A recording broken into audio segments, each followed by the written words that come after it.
on the Rubin Report. It would not be my last appearance. I ate barbecue 3 straight days, tossed people off the 86th floor. Do you believe Comey should be in jail? I do. Have you ever had Tillamook ice cream? He's sharp physically. Mentally. I want to clarify here, you are black. Disruption. Hey, I love Five Guys. They have good burgers as well. Ciao.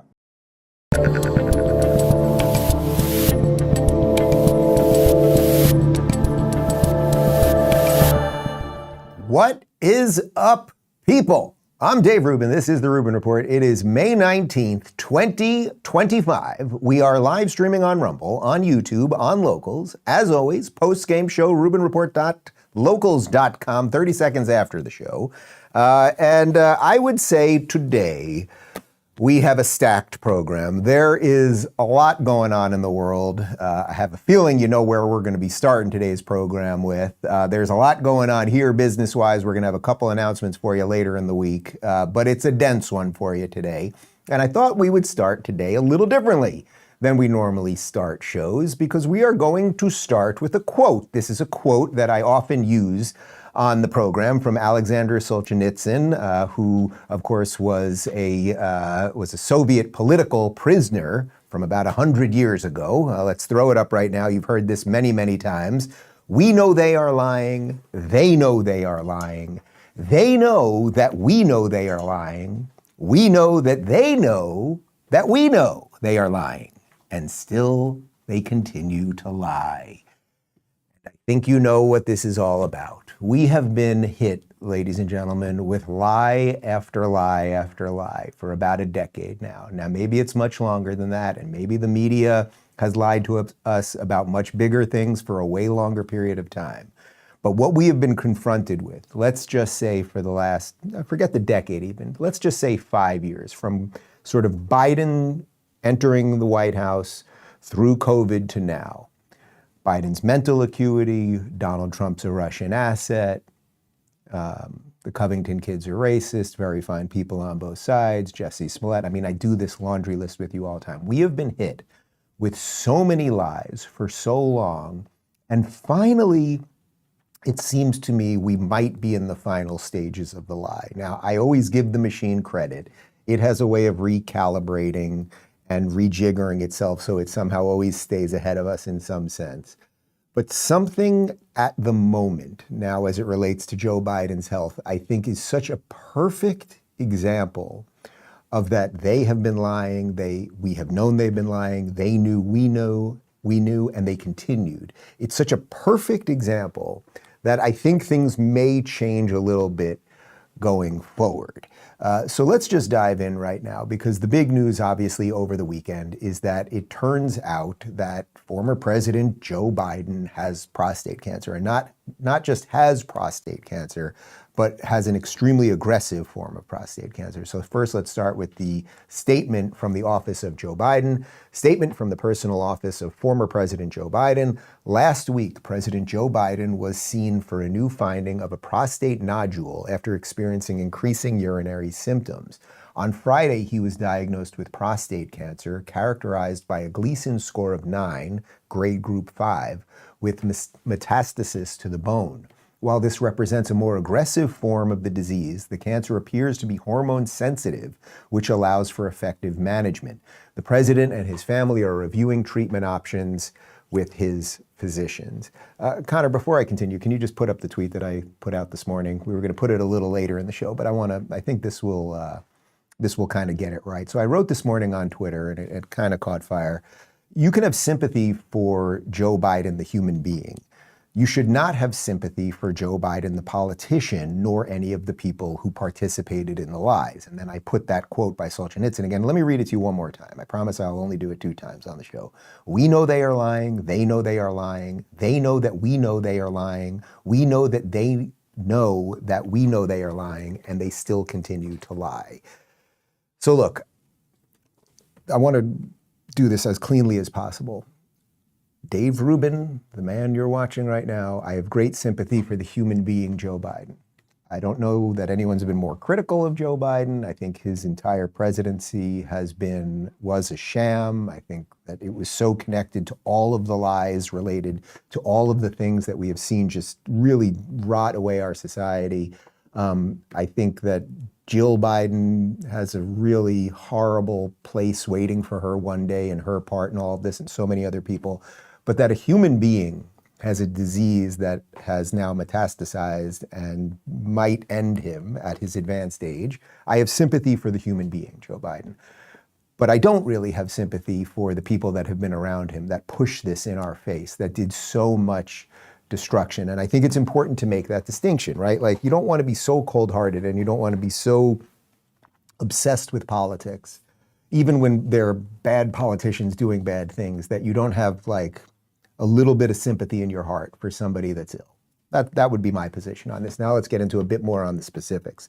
This is an image of the Gleason chart that shows you what you're seeing there is that what they said is that his Gleason score of prostate cancer is a 9 right now. That's grade group 5, so that's the reddest. That means it's highly aggressive, it's rapidly growing, and it's high risk. It also has now connected and spread to his bones. So let's get a little bit more. I'm obviously not an expert in prostate cancer, and we can bring some doctors on maybe over the next couple weeks to discuss this stuff, although you'll be hearing plenty about it from other places. This is Dr. Stephen Quay, who's the CEO of Atossa Therapeutics. He wrote, prostate cancer is the easiest cancer to diagnose when it first starts and watch it to progress to bone metastases. The PSA blood test shows the rate of cancer cell growth. For even with the most aggressive form, it is a 5 to 7 year journey without treatment before it becomes metastatic, meaning it would be malpractice for this patient to show up and be first diagnosed with metastatic disease in May 2025. It is highly likely he was carrying a diagnosis of prostate cancer throughout his White House tenure, and the American people were uninformed. Okay, so that's the part that I want to focus on. And again, let's just put a little pin in the sympathy part, right? I have sympathy for the man, Joe Biden, that is going through this, separate from the political part. But the real story here, the story that scales throughout the world, is how was this hidden? What that doctor is saying, and I spoke to 2 doctors over the weekend, including a very good friend of mine who's a doctor who knows a lot about this. I also know several people that have survived prostate cancer. It is one of the most ubiquitous cancers there is, right? Like, you hear about people, if they catch it early, you're gonna be okay.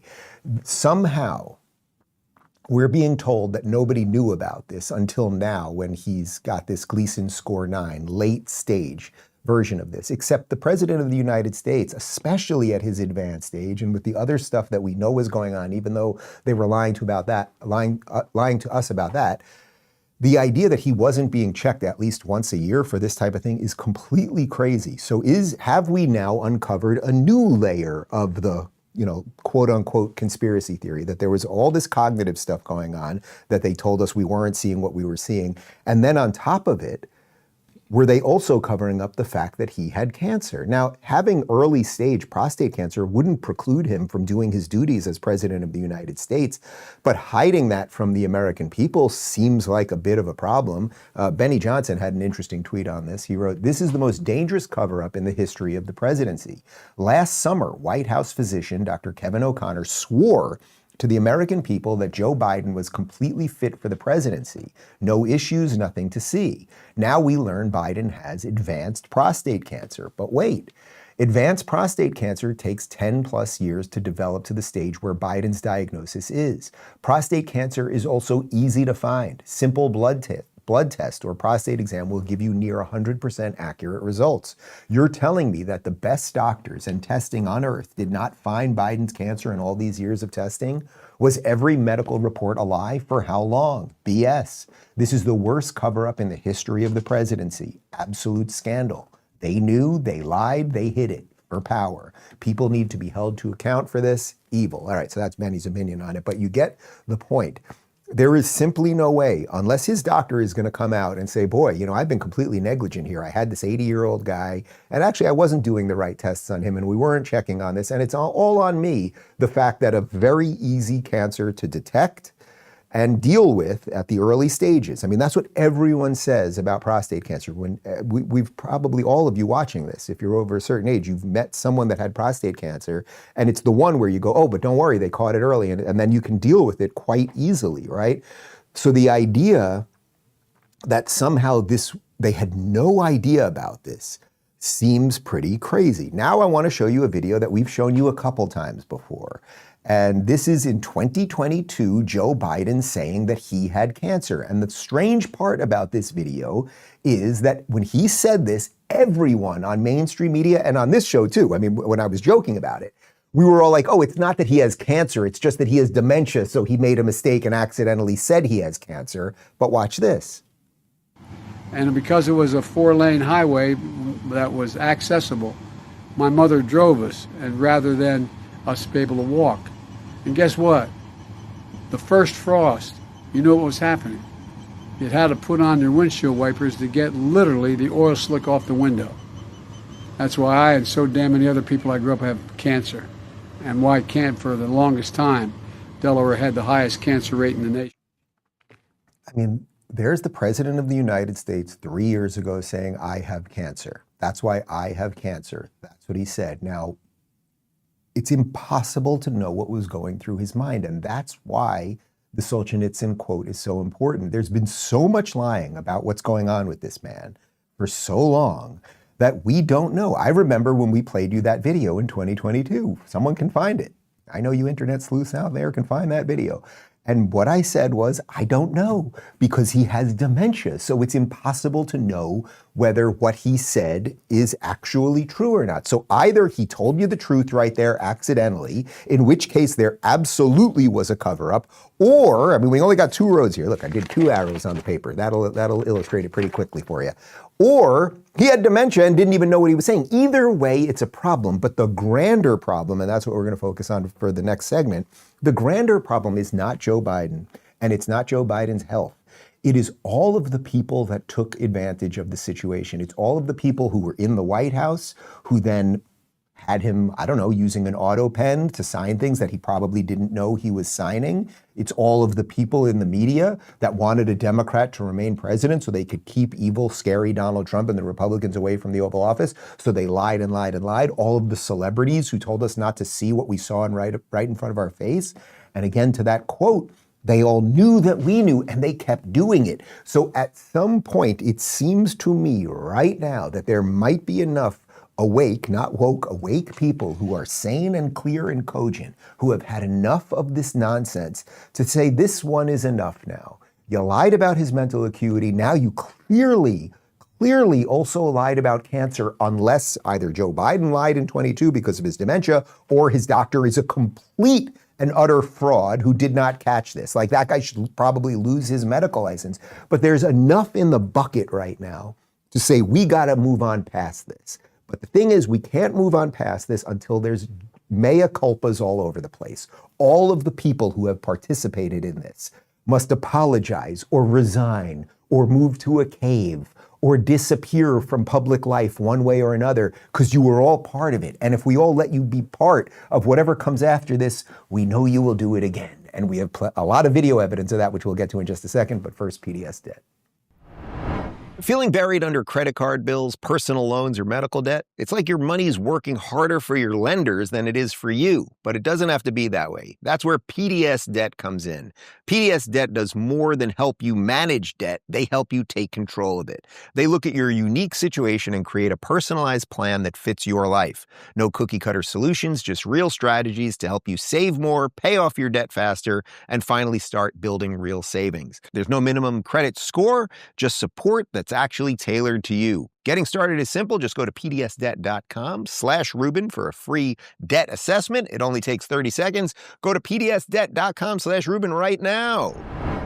Okay, so to catch us up on where we are at, we have known for years that there was something wrong with Biden cognitively. And if you didn't know it for years, or if you didn't have an inkling of it until that, I think it was June 27th debate where he completely broke down and then the airlock sort of failed. There was like all of the lies and the lies and lies, but there was this media airlock that wouldn't let it get through, right? They were all being stopped by the airlock, but that night was so obvious the airlock opened up. Mainstream media is able to talk about all the things that we've been talking about for years. Next thing you know, Biden's out, they install Kamala, fine, okay. So we've had a massive, massive scandal around that, where the very people who were running cover for it, say a Jen Psaki as White House spokesperson, then gets a TV show as a quote unquote journalist on MSNBC, right? So there's all of these problems there as it relates to that. But now we have this compounding problem, which is this cancer diagnosis, which again is very advanced. That's the key part here. If they just announced yesterday, if they put out the statement that he has early stage prostate cancer, we just found it, it's Gleason score 1 or whatever it is, then I think everybody right now would be like, well, we knew that there was a lot going on with him and now he has this too. Like, there would be a sympathy thing. But I think because of the lies that they've put on us via this man for so long, it's hard to even know how much culpability he has in all of this. Because of all of that, the sympathy factor is low. Now, again, I have sympathy for the human, not for the political machine and all of the things around it that he's become. So let's just do a couple compilations here. This is a compilation, about 60 seconds. I know you like these things, and it's kind of low-hanging fruit at this point with all of the lies that these people have pushed on us. But here is just a compilation of mainstream media lying about Joe Biden's health.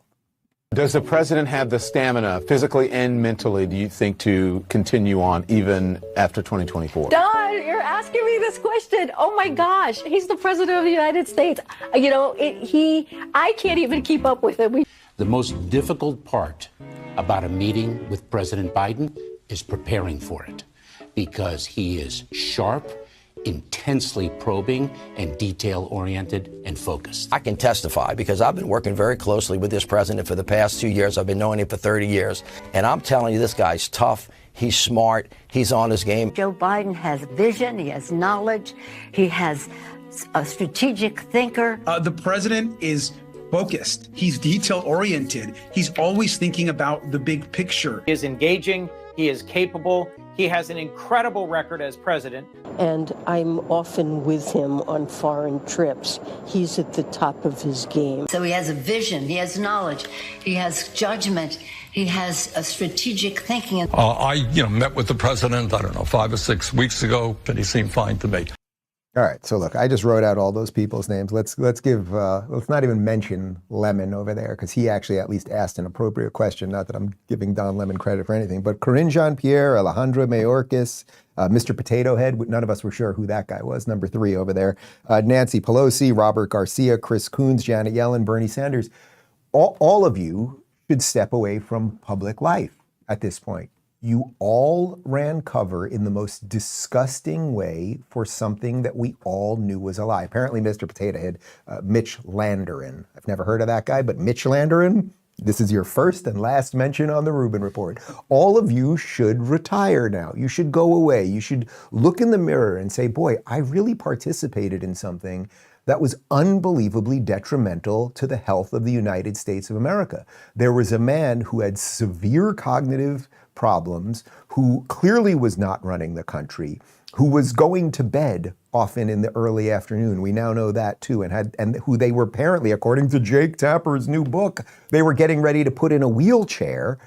And now it also turns out he has very advanced cancer, and you all ran cover for him. But even better than that video, if you want a video of people who should disappear, here's Joe Scarborough. This is one of Joe Scarborough's greatest hits. Like this, they should play. He should have to, anytime someone sees, I'm not for harassing people. I don't like this idea that you should get up in the restaurants and harass these people and they shouldn't have a moment's peace. I don't think we should be as bad as they are all the time, right? That's what they always want out of us. But I would say if anyone ever sees Joe Scarborough on the street, don't approach him or anything else, but just loudly on your phone, play this clip as you walk by him. Start your tape right now, because I'm about to tell you the truth. And F you if you can't handle the truth. I don't have any concerns, and that's from personal interactions. This version of Biden is the best Biden ever. Not a close second. Alert, sound. I mean, the Republicans are good at distractions. I think you have absolutely no standing to diagnose somebody's cognitive decline. And there's the guy with the book that comes out this week. Boy, that cancer screening test came out at the wrong time for Jake. Look, I don't like lists, right? Like lists are what communists and socialists do. They get lists of the bad people so that they get blackballed and all of these things. I don't like the idea of lists. So I'm not literally for the lists of these people. I'm not, but I think mentally we can all kind of take a list, take a look at a list. And be like, here are the people that participated in this whole thing. And then here are some people that didn't. Again, I genuinely, I swear to you on my life, I do not mean this as credit to me, but why did I not participate in this? And I'm obviously not the only one. Why did you not participate in this? Why did you share videos likely on your Facebook page or wherever? Is Facebook still, it's still on the computer? Why did you share videos with friends 3 years ago asking questions about Biden's obvious mental decline? Why is it that you shared Biden talking about corn pop and how young boys like to rub the hair on his legs, and that's how he learned about cockroaches? Can we get that one up? Let's put that up a little later in the show. We weren't planning for it today. Can someone grab the corn pop video? Like, why is it that we all saw those things and we just decided not to participate in it versus another set of people that did? And then the question is, how much credit, how much attention do they deserve going forward? And I would say basically nothing. But the thing is, what they have to do right now, they've been so exposed, right? It's such crazy exposure. It's like Obama the day before the election going up and giving that speech and doing very fine people, even knowing that it's been debunked a million times. It's like they want to throw it in your face. So what they need to do right now is pivot. So then what's the move, right? So let's stay ahead of this thing. What's their move? Well, they've got to somehow make this about Trump. So Lawrence O'Donnell, who also is on MSNBC, gifted guy, really. Here he is. He tweeted this. This is right before. This is on the 16th. So this is the day before, basically, the prostate issue pops up. But he retweeted Donald Trump and he wrote, "This is a crisis. The president is mentally incompetent and the media refuses to cover that story." And now I'm going to read you what he was retweeting from Donald Trump. But you might read what Lawrence said right there and go, my God, what did Trump do this time? It must be completely crazy for him to say that the president's mentally incompetent. It must be something really wild. What did Donald Trump tweet? Has anyone else noticed that since I said I hate Taylor Swift, she's no longer hot? That's funny. That's trolling. That's actually true. It is no indication of mental incompetence or anything else. And by the way, dude, Lawrence O'Donnell over there on MSNBC. Didn't Lawrence O'Donnell have to take a mental health break for a week? Didn't we cover that? I think something after the election or something, he had to disappear for a week because he was just so stressed. Yeah, because lying all the time, it's so at odds with the truth that it actually could start getting you like brain damage. But to suggest that Donald Trump is cognitively declined or something is just the height of absurdity. We'll have more on what Trump's last couple days have looked like, and you can tell me if there's something wrong with this guy or not. But let's go back, because I think this is one of the most important ones. Let's go back to June of 2024. So this was about 2 weeks before that debate where Biden clearly failed and the airlock broke down. You already know what I'm talking about. This was at that big star-studded event with Joe Biden and Barack Obama and George Clooney and the other Hollywood celebs when Biden completely broke down on stage and he was wandering off when Obama, and I said it then and I still believe it now, put his arm behind him to show who was really the boss. And I think he was hinting to people how bad Biden was, not because he cared about Biden, but for his own purposes that I think he tried to work through with Kamala. But let's set that aside for now. Just watch how Brian Stelter and Karine Jean-Pierre covered that. The White House press secretary used the phrase cheap fakes, the idea of cheap fakes. Let me explain what that is to people. We've been worried for years about AI deep fakes, that computer-generated images are going to trick people into believing something that's totally false. Cheap fakes are a little bit simpler. They're cheap. They're just distorted, out of context videos, chopped up in certain ways, constructed in certain ways. That's what we're seeing. That's what the Biden administration, the Biden campaign is so worried about right now. But make no mistake, they are worried about this. This is a real problem. This is not some made-up fiction. The videos are oftentimes made up, but the problem is real. Yeah, and I think you all have called this the cheap fakes video, and that's exactly what they are. They are cheap fakes video.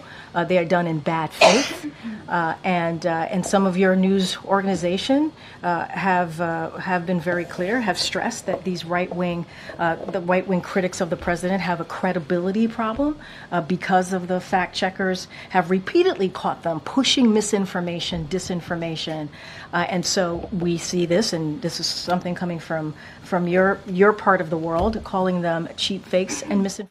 Cheap fakes, misinformation, deep fakes. Meanwhile, great job by Western Lensman over there on X who did that split screen thing. I mean, this is, again, why do they always want to censor the internet?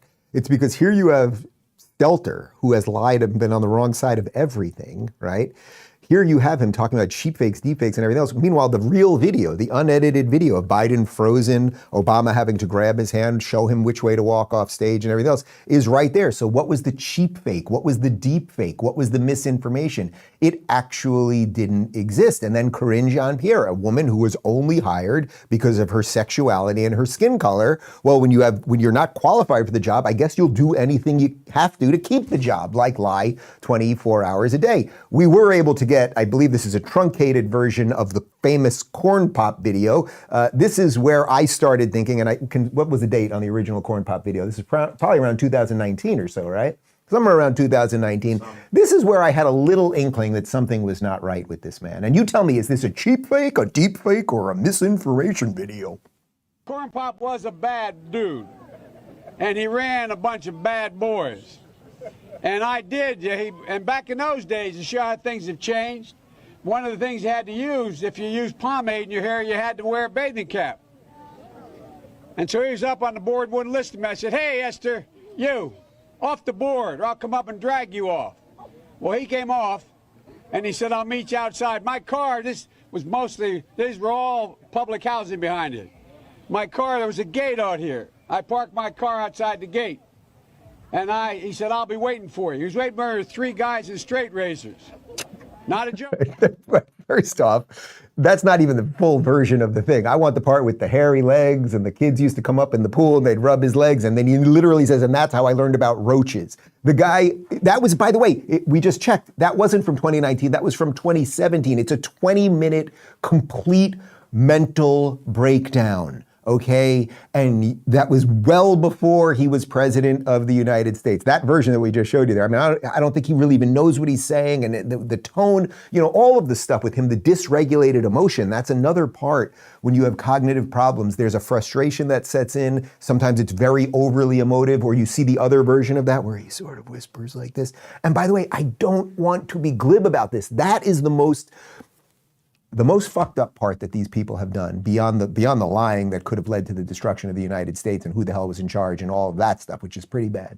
The human level of this, the human disgusting level of this that they did, when there was such a learning moment here, there was such a teachable moment that could have brought so many people together. What could bring Americans together?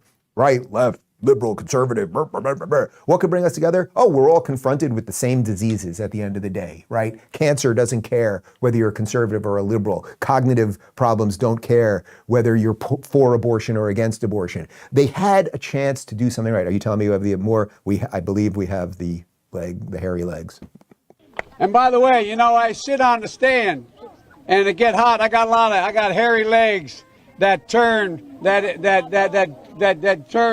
blonde in the sun.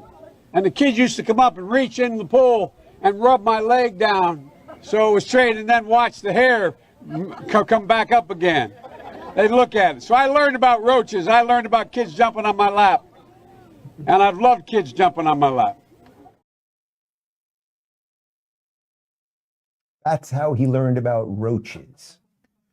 By children rubbing the wet hair on his leg, and then as the hair raised because the water dissipated, he learned about roaches.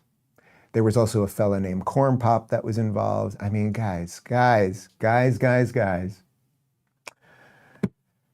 Now, the very same people who have lied, the very same people who knew that we knew they were lying and yet continued to lie, well, they are continuing to lie right now. Here's Brian Stelter on Biden's diagnosis. Look, this is breaking news that came just about 2 hours ago, and it is now rippling through, television media, online. How are people consuming this? How is it reaching people?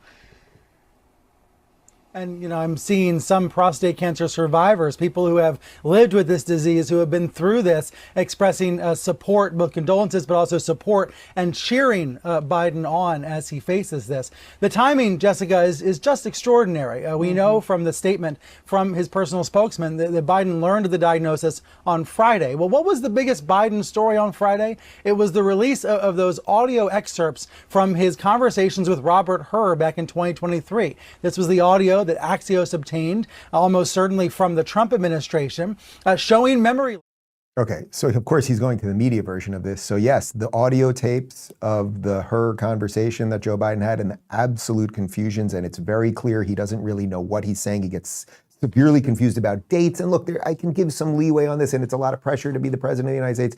But we're being told that the day that got released, let's just put aside the tapes for a second. Again, you're telling me that just on Friday, the former president of the United States at that age, with all of the medical care that he had and everything else, they walked into his office and they said, Mr. President, you're not going to believe this. You actually have an unbelievably aggressive late stage form of prostate cancer. Sorry, we missed it. Then that guy, the doctor, I think O'Connell, he should lose his medical license. Like, we need to find out what happened there. At some point in all of the lies, something has to be left on the doorstep of somebody. So did the doctor lie? And if the doctor lied about the prostate cancer, right? Because again, nobody finds out. Nobody that is going to a doctor regularly would find out about this late stage form out of nowhere. So did he lie about that to Biden? Did he lie about that to the media? Was he falsifying the reports? On top of all of the people that were lying about all the medications and the cognitive stuff. Because the other part is, he obviously, look, here, I'll do a simple one for you, Brian Stelter, and you CNN people and everybody else. How about ask this question? And I think I proposed this about 3 years ago. All you guys had to do, if you wanted to do something pointed that would have got answers to something, and why don't you try it now? I know it's late in the game, but you could just, at the next press conference that they give about Biden, or when the next time Jean-Pierre or Psaki, how about, is Joe Biden right now, or has Joe Biden ever been on medication for cognitive issues? Because if the answer is no, then someone is negligent in their care of Joe Biden. And if the answer is yes, then that is an admission that something was wrong with him. And that would be appropriate for the American people to know. How long has this been going on, et cetera, et cetera. So there's multiple scandals. On top of the auto pen scandals, the who the hell was really in charge, there's multiple layers of scandals here. And what I'm trying to do, I think, with this show is show you that maybe now there is just enough that enough people will now be like, we will not do this anymore. But again, you always have to give credit to the machine. Watch how the machine turns. The very same people who participated in all of it, watch how they turn the narrative. And this is a perfect example of that. This is CNN analyst David Axelrod. You're not going to believe what his job was before being a CNN analyst. He was, I believe he was he press secretary? No, he was chief of staff for Barack Obama. What was David Axelrod's job in the White House? But he worked for Barack Obama. We'll get the title in 1 second. He was senior advisor. Senior advisor. Yeah, senior advisor to Obama. So this was one of his main guys. And then he becomes an analyst for CNN. Could he be opinionated? I have no idea. But watch how he is going to change the game and change the narrative right in front of your face. His medical condition now, his announced medical condition now, do you believe that silences or delays a lot of conversations about his, last year and a half of his presidency for now? Yeah, well, I mean, I think those conversations are going to happen, but they should be more muted and set aside for now as he's struggling through this. Why? Why, David? Why should they be muted and set aside? Unless you want to cover your ass. Unless you want to buy time for all of you people who have lied about all of this stuff to scurry away. But I don't think we should let you scurry away. I don't think we should jail you. And again, I don't mean it in like we need a literal list of you people. But you guys all participated in something that really almost ended the United States of America. For all of the good things that I've been talking about on this show since Donald Trump took over on January 20th, it all would have been reversed because Kamala, whether it was going to be Biden or Kamala, like all the lies that you guys perpetrated, that Biden was okay or that Kamala was going to be like that she was a real candidate in the first place and she didn't force him out of office and everything else, you guys perpetrated all of that on all of us. And had that thing won, America would be absolutely screwed in the highest order right now. And it wouldn't just be America, because all of the countries, and we'll get to this in the later half of the show, all of the countries now that are coming to America, that are redoing trade deals, that are looking for Middle East peace deals, all of these things, it would be completely reversed, because we know what the former administration was doing with all of these things. So all of you are culpable. And I, for one, am just going to put a little extra effort in making sure you don't get away with it. Let's talk about Tax Network USA, and then we'll have a bit more on the people who have lied and what their future vision for America might be. Tax day may have passed, but for millions of Americans, the real trouble is just beginning. If you miss the April 15th deadline or still owe back taxes, the IRS is ramping up enforcement. Every day you wait only makes things worse. The good news? There's still time for Tax Network USA to help. Self-employed or a business owner with messy books? Tax Network USA quickly organizes your finances and gets you back on track. Even post-deadline, a free consultation can help you act now to avoid penalties, threatening letters, and levies. So call 1-800-958-1000 or visit tnusa.com/Dave. Let Tax Network USA help. All right, so let's go a little bit further with some of the other people who are involved in all of this. Let's jump back a bit to Chuck Schumer refusing to answer a question about Biden's ability to serve a second term, which again, just think about it this way.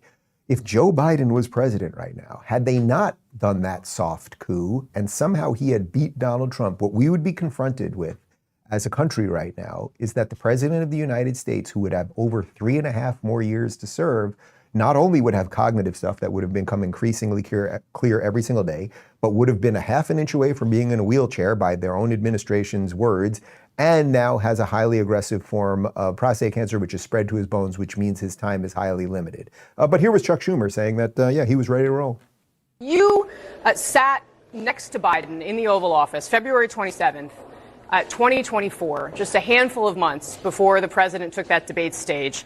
And it was later reported that you and other Democratic leaders were talking before the debate about having a plan. You and Hakeem, Jeffries, Nancy Pelosi, Barack Obama. I understand you later denied that that ever happened. But I am curious, I'm interested to know whether the man that you saw sitting there on that couch on that day, you were in there, you saw him up close and personal. Did you really not have any idea that he was not fit to serve a second term? Kasie, we're looking forward. We have the largest Medicaid cut in front of us. We have the whole federal you're government facing all at of this risk. because you lost a presidential election. And Well, is that not Joe Biden's responsibility for deciding to run again? We're looking forward. That's it? That's it. All right. Chuck, putting aside your pandering bullshit for a second, might I just offer you a little stylistic advice, which is stop wearing your glasses like this. I understand if you're at a restaurant. I've worn glasses in the last year, and when I'm at a dimly lit restaurant, I do need to wear them. I can't see the menu, and I keep going to Chinese places and ordering the burrito. So I finally got glasses. But if you wear glasses like this all the time when you're on television and we're talking to people, it makes you look like an elitist asshole. It makes you look like you're looking down to everybody. What you're doing in an interview like that is just looking into a camera like I'm doing right now. You don't need to see Kasie. You don't need to read anything unless they've got talking points in front of you. So stop doing this. That would just be my general, like when someone walking around like this, you're going, that guy, I don't trust that guy. That's number one. Number two, okay, so Chuck, you're on my list, non-list of people who lied about everything. And it's obvious the way he does it. I mean, the fact that we even let politicians get away with that sort of line. You were asked a very direct question, and things are great. Everything is great. Everything is great. Well, here's Timu Obama on that. From the book, President Biden didn't even recognize George Clooney at a fundraiser that the movie star was actually hosting for him. Why should voters trust Democrats when it's clear so many in your party went to great lengths to keep Biden's condition hidden from the public? I can't tell you what happened between George Clooney and President Biden. I wasn't at that event. What I can say is that we're not looking backward. We're going to continue to look forward because at this moment, we've got real problems that need to be addressed on behalf of the American people, including the Republican effort to snatch away health care, snatch away food assistance, and hurt veterans. So you see what he did there, Timu Obama. He can't comment on the question. Wasn't there. He has no freaking idea about anything as it comes to Biden's mental acuity. But what he can comment on is scary Donald Trump. By the way, Wolf Blitzer, I would ask you the same question if you'd like to come on the program. Are you concerned at all that you had a little something to do with this? Because clearly you know inside stuff. You're in D.C. You see the same videos we see. In retrospect, should you have asked some different questions? Should you have raised the alarm a little bit, et cetera, et cetera? But the Timu Obama move right there to make this all about Trump, that is going to be the next thing. So because what does the left have left? They really have nothing. They can get you Hamas supporters out in the streets. They can get you some rebranded DEI. They can burn some things down. They can tell you that your penis is a vagina. They can do all those things.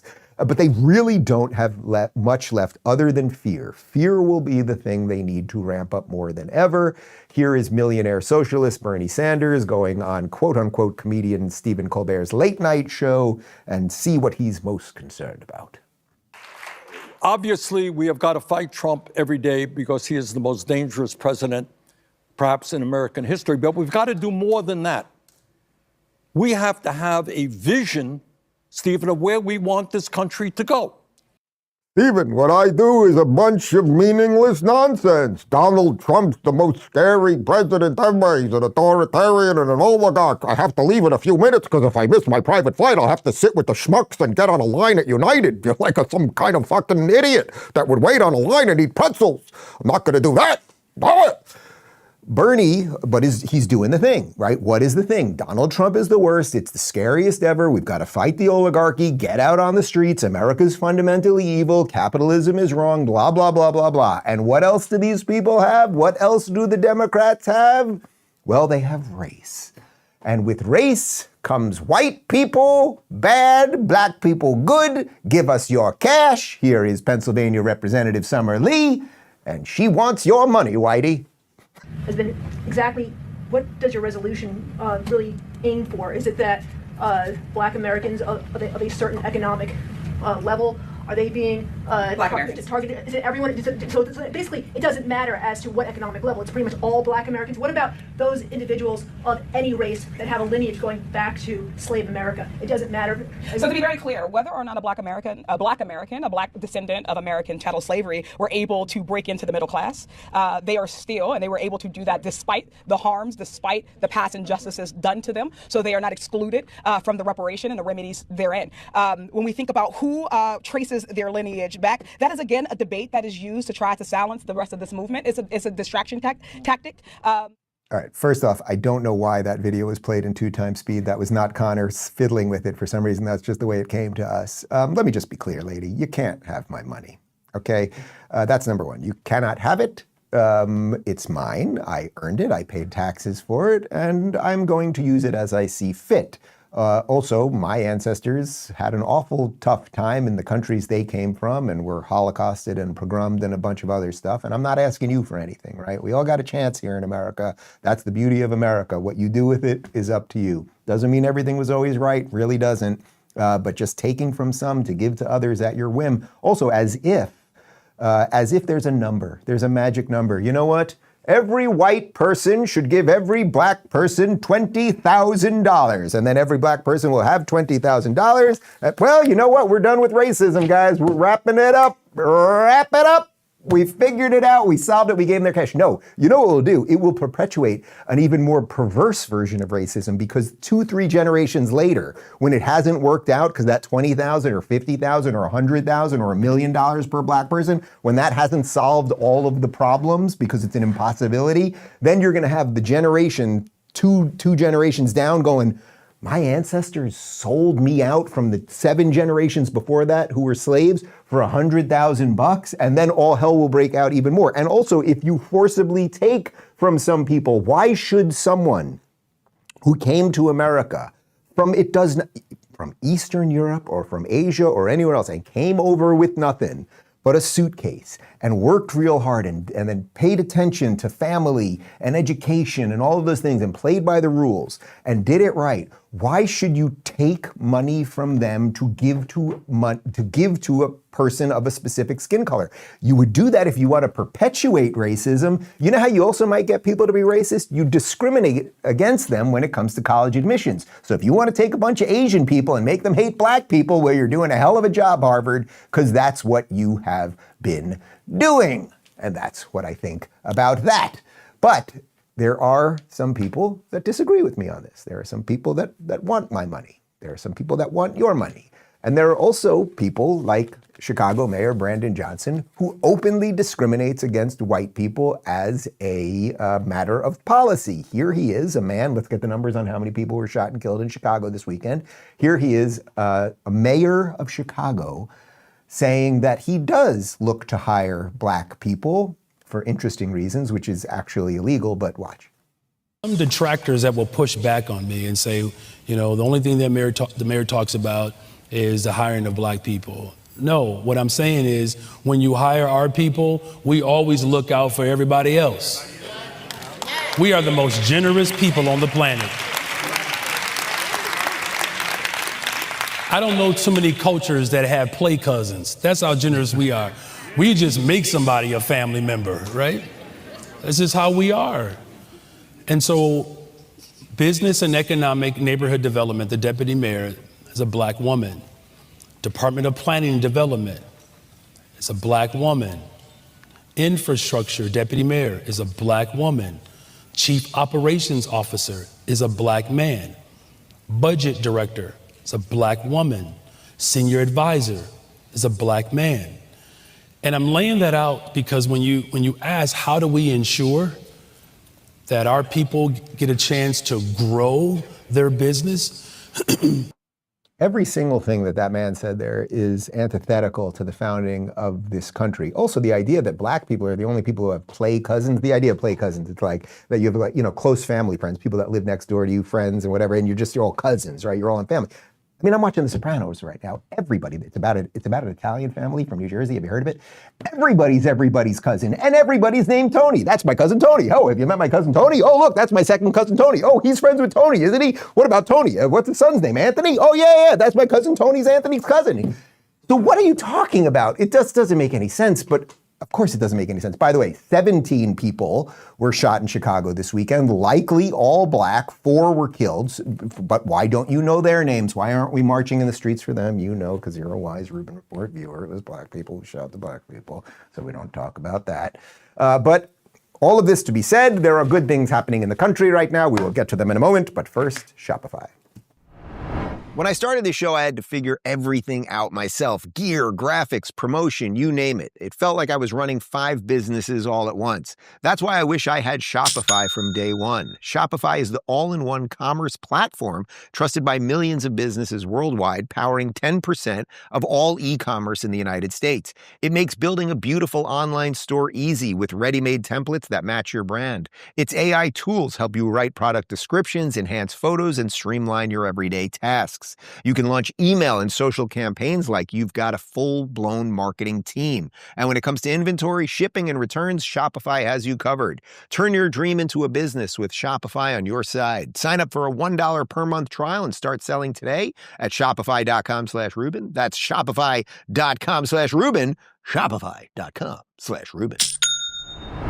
All right, so the lies, the race scripters, the people who purport to be generous while they want to steal from you, all of that stuff, let's throw it right over there and let's get to the good stuff right now, because there is a lot of good stuff happening, and I am going to focus on it, and I am going to continue focusing on it, because the one thing that will get us out of the BS, that will get us out of the lies, that will get us out of the muck and the mire that these people have sunk us into is success. Donald Trump, what will be his success? What will be his revenge? Success. So let's roll with that. Check this out from CNN on inflation. It's slowing, and it's slowing a lot. U.S. inflation slowing, I should say, to its lowest rate in more than 4 years. That, according to April's Consumer Price Index report. It's an unexpected and very welcome development that's defying economists' expectations amid President Trump's ongoing trade war.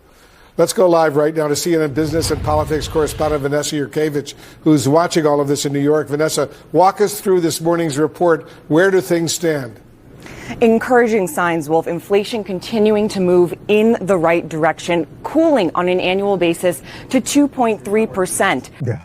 Wolf just knows he sold his soul, right? Like, he just has this look like, I cannot believe I'm doing this for so long, for so many years, and this is how it all ended. But put that all aside.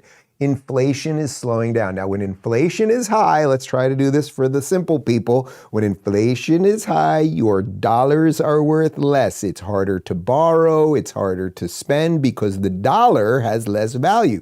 When inflation comes down, then the value of the dollar starts going up, and then you're able to buy more and borrow more, and banks are willing to sell, and interest rates go down so that you can borrow more, and then you can do things like build businesses or buy houses or get a new car, and that's how it scales throughout the economy. So, okay, that's pretty good. Sounds good. So there's one win, and now we've got this from MAGA Resource, which is an ex-commentary account.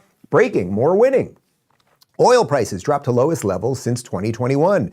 In a stunning win for America First policies, oil prices have crashed to their lowest since 21, with crude tanking to $65.50 a barrel today, proving President Trump's energy dominance is back in full force. The radical left's green agenda is crumbling as patriots cheer this massive drop, a whopping 6.6% in just one day, crushing Crooked Joe's legacy of sky-high gas prices. Sources say China's weak retaliation to Trump's tough tariffs and OPEC's desperate output hikes can't stop the MAGA economic juggernaut. American workers are thriving with cheaper fuel while the fake news media scrambles to spin this as anything but a Trump triumph.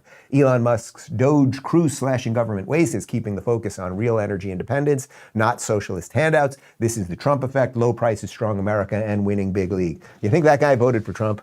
I'm pretty sure he did. But the point is, gas prices are coming down. What did you say you saw in Miami this weekend at the pump? $2.90 for unleaded at the pump. Like, it is coming down. Do you remember not too long ago when we were $5? I remember going to LA. Remember that picture I took when we were in LA, and what was it? It was almost $6 a gallon. Maybe even $7, like absolutely crazy. Now, of course, this is all to the backdrop of this tariff situation. This tariff situation, which for about 2.5 days caused the market to drop. Then we had 9 straight days of market growth. The market is not only back, it's probably a little bit better overall than it was before.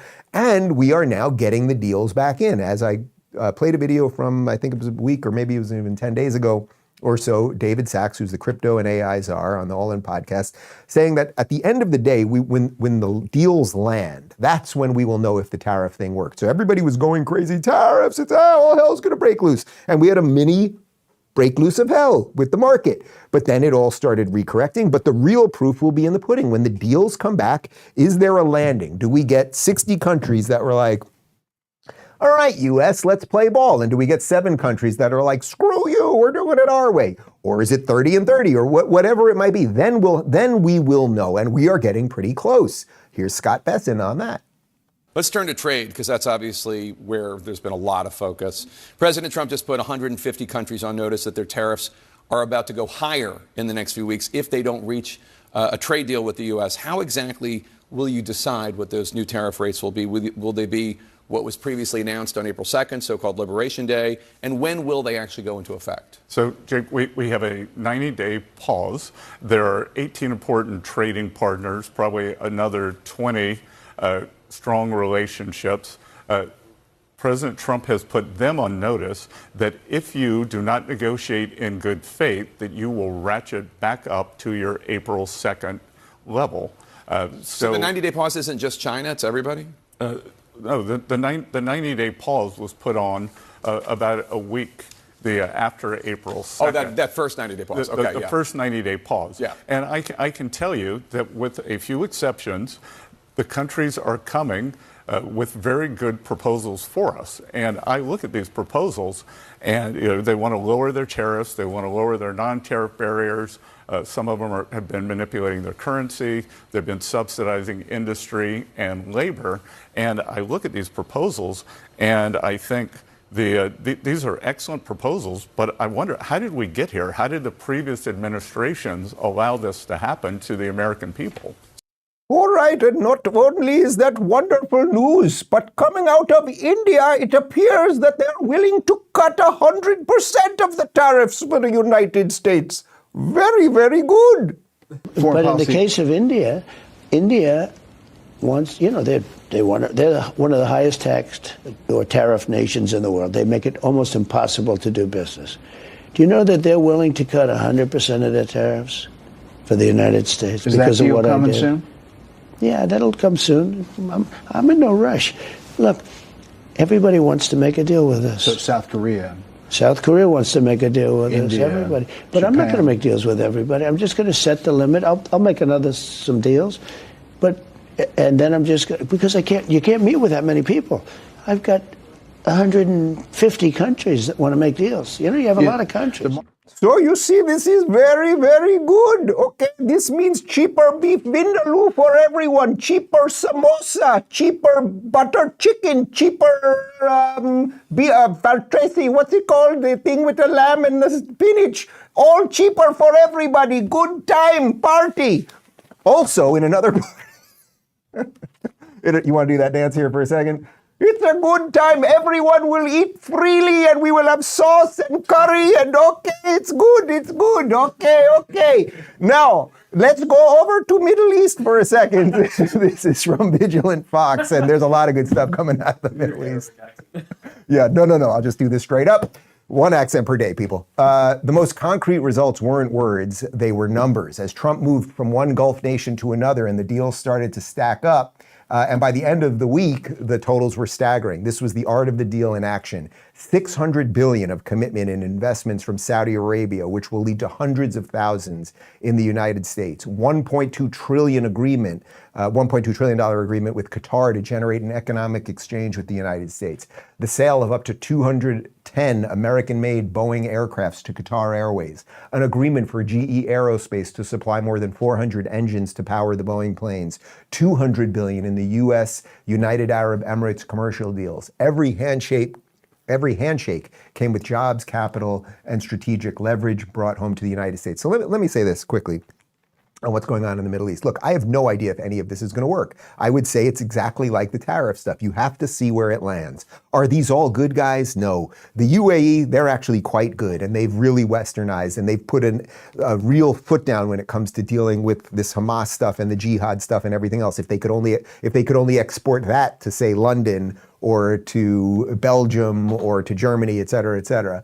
But Qatar, they do not deserve our trust. I think it is worth playing ball with them, and that's what Donald Trump is doing right now. You don't make peace with friendlies, you make peace with enemies. Qatar funded October 7th. They have funded a huge amount of terrorism throughout the world. They housed the leaders of Hamas, who are billionaires, who eventually got kicked out and moved to Turkey. But the point is, Trump went there and did something no one else was willing to do. The argument against it would be, oh, well, then I guess everything's really worked in the Middle East for the past, 5, 6, 7, 8, 9 decades. And clearly that is not the answer. So if you want to bring more countries in, well, how do you do it? You don't bomb them into submission, right? You might say, let's all start trading fairly. Let's get deals in place so that we can expand the Abraham Accords, because once that's expanded, then there's less inclination to be fighting militarily, right? Once all these countries sign on with deals with Israel, they're just not going to be fighting anymore, which is why Israel's not at war with Morocco, right? Like, you can put aside these ancient hatreds. So now if you bring Saudi Arabia on that, and if you get Qatar to release those last 20 hostages and you get them in on it, and the UAE is already there, then suddenly there's an economic game being played. And then people are like, boy, wait a minute. So on the Gaza coastline, which is the Mediterranean, that's just a couple miles south of Tel Aviv, which is one of the nicest beaches in the world. Are you saying we could build massive hotels? And are you saying we could have incredible economic expansion and we could make it a tourist destination instead of a death trap? And then everyone kind of gets in on it. It doesn't mean people don't have some of their ancient hatreds. It doesn't mean they're all going to love each other in the most holistic way, but it is something. Here's a bit more on Trump's UAE visit. It's a true privilege to visit your country, special country, and gather as friends. I'm honored to be the first American president ever to officially visit. To the Emir, to the royal family, and to this entire nation, congratulations on a spectacular job. As president, I'm proud that our growing friendship is blossoming into a full-fledged economic and security partnership. We're setting records on this trip. We're bringing a lot of investment back into the United States of America will be well over $10 trillion. I want to thank Your Highness for helping with that number. You know you can count on us, and you know that it's going to be a great investment for you. So tonight, let us give thanks for the blessings of this friendship. We have a great friendship. I want to wish peace to the Emir and to all Qataris. Working together, we can help the entire region unlock its potential. So I just want to say it's an honor to be with you. So again, guys, I don't know if world peace is possible. I don't know if peace is possible in the Middle East, like true peace, where there will be like true religious coexistence. Actually, there's one place in the Middle East where there's religious coexistence, where people are treated fairly regardless of what religion they are. That's Israel. But that's the place that kind of has to now be let into the game here. So if these guys all want to just put aside, Houthis, all right, you're in Yemen. Okay, you can't bomb shipping lanes and you can't just lob rockets into other countries. Lebanon, you're going to have to take your country back away from Hezbollah. Like, there's things that actually have been done. There's so much fertile ground for change, and Donald Trump's going with it. It doesn't mean it is going to work, but it certainly is worth a shot. It should also be noted that obviously a lot of what Hamas is doing is from Iran, not necessarily Qatar, but they have definitely been funding a lot of this stuff. And again, you don't make peace with friendlies, you make peace with enemies. I want to read this tweet by Amjad Taha. He is a Middle East ex-commentator from the UAE. He's really good. I've been trying to get him on the show, and listen to this. I thought this was quite good. He wrote, "The Islamist Muslim Brotherhood parasites living freely in Britain, many of whom are pedophiles, got triggered seeing young girls in the UAE celebrating President Trump's visit. Their rage, hair, joy, and freedom, things they can't control. But let's be clear, this isn't the UK. This isn't Birminghamistan or Londonistan, where you can dictate what girls wear or how children express themselves. To these Islamists, our beautiful Arab culture, rich in art, dance, pride, and peace, is alien. And of course it is. You never accepted Western civilization, let alone understood it. President Trump was welcomed by proud girls and boys who celebrated their heritage with joy, music, and dignity, values Islamists loathe. They hijacked the usual ignorant leftist voices to attack the joy. Why? Because deep down they fear what they can't dominate. And yes, those students who welcomed Trump weren't just performers. Some of them were part of the UAE's national space program, future scientists and leaders. Meanwhile, the jihadist Islamists in the UK don't know a damn thing about space science or civilization. They're too busy laundering British benefits money and wiring it to Hamas terrorists in Gaza to kidnap girls, bomb schools, and murder baby boys. You hate what you can't build, you destroy what you can't control, and you lie when the truth terrifies you." I mean, that is an absolutely spectacular post, and we will try to get him on the show, because he has been warning about this for years, that in countries like the UAE, where they have westernized and they now have a flourishing economy and they have made deals with Israel and the United States, Western values start to make people better, because you can start dreaming. You can get over ancient hatreds. Then you can start building incredible things, and you don't hate the other just because they are the other, and you don't want to oppress women or go after all the minorities or anything else. And that's why in the UAE, they don't tolerate any of the jihadist bullshit. The Hamas protests that we have here in Colombia and that take over the streets in London every day in the UK, they've banned them there. Okay? Now they have different cultural and legal norms than we do, but we might want to take a hint from the people who have lived through it, from the places where so much of this evil came and how they deal with it. And Donald Trump is the man to bridge this. He really is. There's just no way around it. You may not be thrilled with all of this. You may be thinking he's playing with some bad dude right now, but there is a game changer happening. And for the 15th time now, where it lands, we do not know, but it is worth a shot. And there is something about Donald Trump that makes him the man that can do this sort of thing. It's a pretty grueling schedule. A lot of people said, how the hell do you do it? By the way, how the hell do you do it? I don't know. I think it's genetics. It's good genetics. I had a father who was very strong, and I had a mother who was very strong. They lived to ripe old ages, and they were great people. And it's meeting after meeting.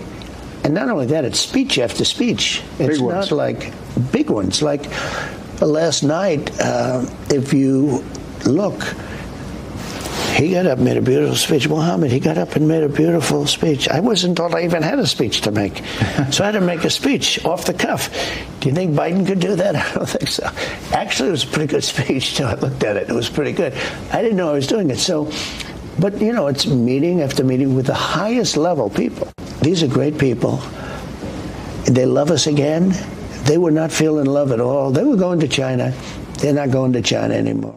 So look, there's something about the way Trump is wired that he can go and do these things and land and immediately give the speeches and they're off the cuff and he gets people to sit down who wouldn't sit down. He's showing, look, I don't want to pile on Biden at this point for this, but he's showing like, look at the stark difference of what we dealt with for the last 4 years. Do you think any of those people in the UAE or any of those countries, do you think they respected or at least respect and or feared America? I could deal with either one of those, right?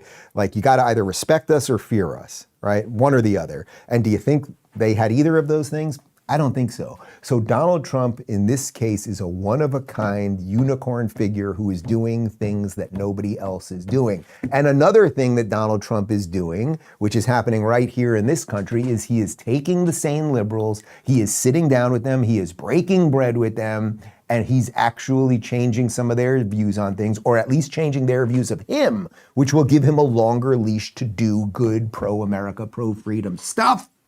Bill Maher.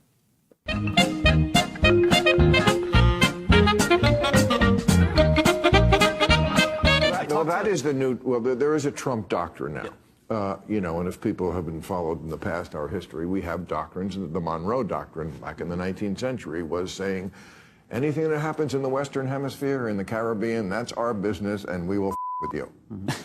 Then there was the Bush Doctrine. The Bush Doctrine was like, if you harbor terrorists, we will treat you like a terrorist yourself. Now we have the Trump Doctrine, which is, I think, as much of a departure as any doctrine a president has ever promulgated. Because what he is saying is, and I'll give you some of the quotes, is in the end, the so-called nation builders wrecked far more nations than they built. This is his speech in Riyadh. Interventionists were intervening in complex societies that they did not even understand. Now, I got to say, this is something people on the left said about Vietnam. Societies we did not even understand. We said it about Iraq. What are we doing here? But Trump is basically saying, we don't give a shit about what your morality is.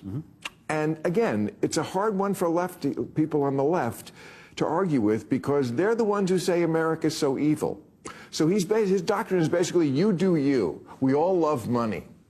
We all love money, and we're not going to lecture you or hector you anymore about your morals. The lecture thing. You want to cut off somebody's head, a reporter's head with a bone saw?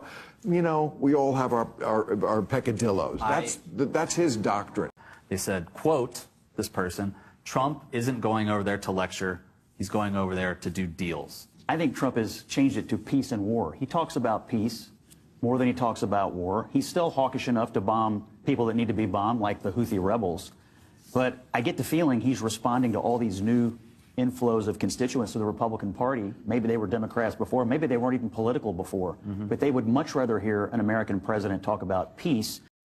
All right, so Scott Jennings, of course, just making sense as he usually does. But look what Donald Trump just did to Bill Maher. He got Bill Maher basically to say, I agree with your foreign policy, because Bill, he's right. Like the left used to be like, oh, you know, we can't be in any of these places or do anything. And what Bill is now coming around to is, we'll make deals with people. You're going to have your cultural norms, right? We can't solve all of the problems in all of these countries. We can't. What Bill describes is, but everybody likes money. I would say everyone likes success, I think might be a more generous or fairer way to share it. Like ultimately, if all of these countries start realizing, boy, if we stop fighting with everybody, if we get on board a little bit more with America right now, if we stop hating those pesky Jews, if we could do all of that stuff, then our countries will be safer. Our people will have more economic incentive to build good lives for themselves. And then all of the dictators that we had to work with all of these years who were so horrible to their own people, right? Like, how did we become an ally to say Egypt? Well, they had Hosni Mubarak, who was a pretty terrible dictator in us. You know, they had elections where he'd win 98% of the vote for decades. And it's like, and then at some point during Tahrir Square, what was that, 2004, 6, something like that, when there were protests against him and Obama just threw him under the bus, and now Egypt is basically run by the military. all these countries have been run by pretty poor people. And now what Donald Trump is saying is, hey, there's a couple countries doing a little bit better, right? UAE is doing a little bit better. Saudi Arabia, you guys have come a long way. We already have some of these deals with the Abraham Accords. You want to get on board. You want to look at the world in a new way. We are not here to bomb the hell out of you. We're not here to tell you who your leaders should be or anything else. But if you want to succeed with us, if you want to build things with us, you can get on board. And Bill Maher is rightly pointing out, whether you want to call that money or success or whatever, it's like that is the thing that will bring everybody on board. So look, just put a pin in it. We'll see what happens. I can't tell you there's going to be Middle East peace tomorrow or a year from now or 10 years from now. But I think there's a hell of a lot closer chance than there was for the previous 4 years. And next on the docket, well, maybe we can knock out this Ukraine-Russia thing. This is from Zelensky himself. Good meeting with VP J.D. Vance and Secretary of State Marco Rubio in Rome. During our talks, we discussed negotiations in Istanbul to where the Russians sent a low-level delegation of non-decision makers. I reaffirm that Ukraine is ready to be engaged in real diplomacy and underscore the importance of a full and unconditional ceasefire as soon as possible. We have also touched upon the need for sanctions against Russia, bilateral trade, defense cooperation, battlefield situation, and upcoming prisoner exchanges. Pressure is needed against Russia until they are eager to stop the war. And of course, we talked about our joint steps to achieve a just and durable peace. Thank you to all American people for the support and leadership in saving lives. Guys, that is a huge departure from the Zelensky visit to the White House about 6 weeks ago, where he got into a massive fight and then literally left before lunch with JD and with President Trump and Marco and everybody else. So things are changing, guys. And, we started the show in a sort of, I don't want to say depressing way. We started the show in that's the old way. All of the lies around Biden, all of the lies of the media, all of the people who've done everything wrong, who don't want you to look at them. Well, I think we're ending the show very differently. We're ending the show with there is a real chance. And I am just going to focus on that chance because maybe we can get out of this. Maybe we have some brave people out there. Maybe we're on the brink of doing things differently and we just got to keep finding each other. And then whether you think it's money, as Bill said, or success, which is the way I would say it, that is what will bring more and more of us, whether we are in the UAE or we are in France or Mexico or right here in America. That is the thing that will bring us together. Another thing that will bring us together is the new Rubin Report updated, revamped, and remade newsletter, which you can get by clicking. Look at me, I'm very serious. I've got a piece of paper. I'm thinking about things. The newsletter, which is going out to a couple 100,000 people right now, the link is in the description below. And we've got a post-game show, rubinreport.locals.com. And did the audio of that crazy peacock just come through? Did anyone else hear that? There is a peacock possibly giving birth right now. So we're going to do a post-game show, and then I'm going to possibly get some peacock eggs, and we'll have a little party. Joseph, would you like to do that dance out for us? Thank you very much for watching today's episode. It was a good one, I would say, and everybody will be enjoying. Whoa, going around the desk. Holy cow, this reminds me of my summer in New Delhi in 2002. Okay, and the street. Hello, I'm Ron Burgundy, and welcome to Channel 4 Evening News. Recently, it was discovered that Dave Rubin is super cool and has the best team in the industry. In other news, a Florida man named Connor was arrested for stealing 2 billion liters of guacamole from Mexico. Motives are unclear,